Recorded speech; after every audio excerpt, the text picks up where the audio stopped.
Hello, welcome to Agile Samurai Bootcamp. I'm your instructor, Jonathan Rasmussen. In this introductory session, we're going to take a look at what Agile is. We're first going to do this on a personal level, seeing how Agile relates to you and me in the real world, and then we'll take a more textbook approach, going over some of the practices and concepts that will help you on your Agile journey.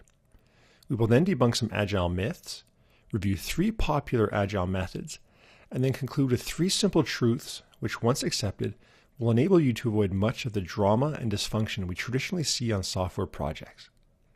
All right, let's start by taking a look at what Agile is. So forget the world of Agile for a second and pretend you are the customer on your very own software project. It's your money, your project, your team. What would give you confidence that the team was actually delivering? I mean, how would you know if they're actually delivering anything of value? Would you feel good if they gave you a pile of documentation outlining, say, all the requirements of the project? Or would you feel better if they gave you some really good, low-level, detailed plans, outlining the schedules, milestones, and when everything could be expected to be delivered?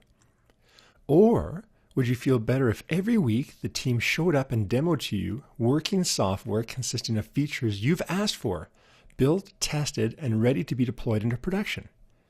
When you start looking at software delivery through the lens of a customer, good things naturally start to happen. 1, you break big problems down into smaller ones. A week is a short period of time. You can't possibly do everything in a week. So to get anything done, you have to break big, scary problems down into smaller, simpler, more manageable ones. 2, you focus on the really important stuff and forget everything else. Most of what we traditionally deliver on software projects is of little or no value to the customer. Sure, we need documentation. Yes, we need plans. But they are in support of only one thing: working software.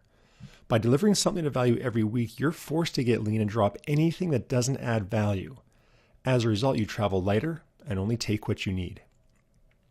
Number 3, you make sure that what you deliver actually works. Delivering something of value implies that what you deliver had better work. That means testing, lots of it, early and often. No longer something to be sloughed off to the end of the project, testing becomes a way of life. 4, you crave feedback. Because you know you will never hit the bullseye if you don't stop and regularly ask for your customer if you're aiming at the right target, you crave feedback.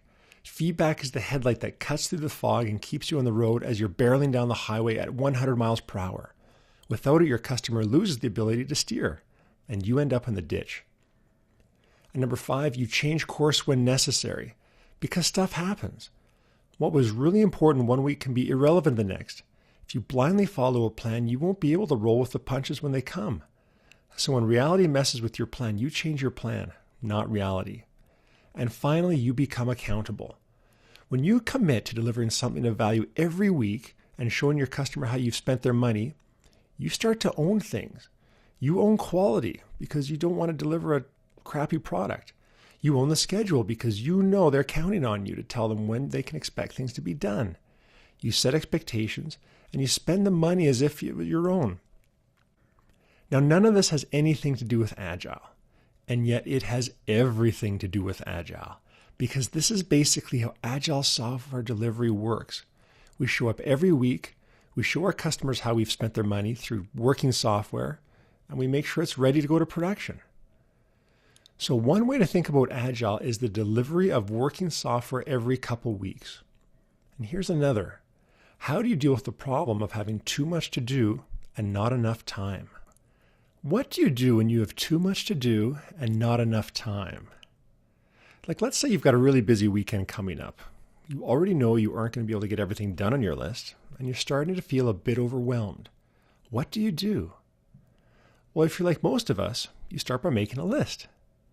This simple act of writing everything down feels great. You make a list, see what's on your plate, and slowly but surely a plan begins to form just by putting it all down there and getting it all out. Then you size things up. You look at your list, get a sense of how big some things are, and start to get a sense and a feel of how long it's going to take to do some of these things. Then you set some priorities. You accept that there's more to do in your list than time will allow, so you set some expectations with yourself, maybe others, and you prioritize, because at the end of the day, what else are you going to do? Then you start executing. You start working the plan. Some things go according to plan, others don't. Some things are easier than expected, some things harder. But at the end of the day, you get done what you can and punt on that which you can't. And of course, you change course when necessary. And this is pretty much what every parent with 3 kids in hockey, soccer, and ballet does every weekend when they need to be in 3 places at once and only have 1 car. Now here's the dirty little secret.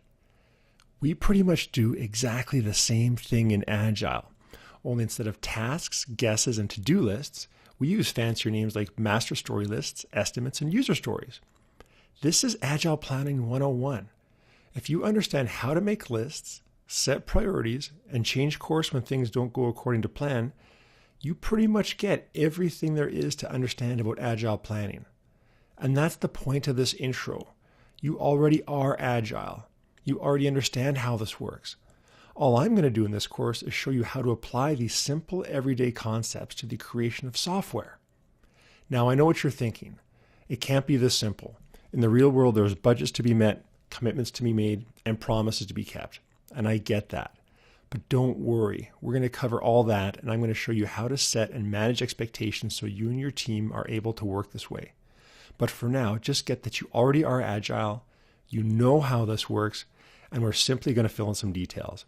Now let's look at a few of those details now and see how Agile is different compared to traditional software methods like waterfall.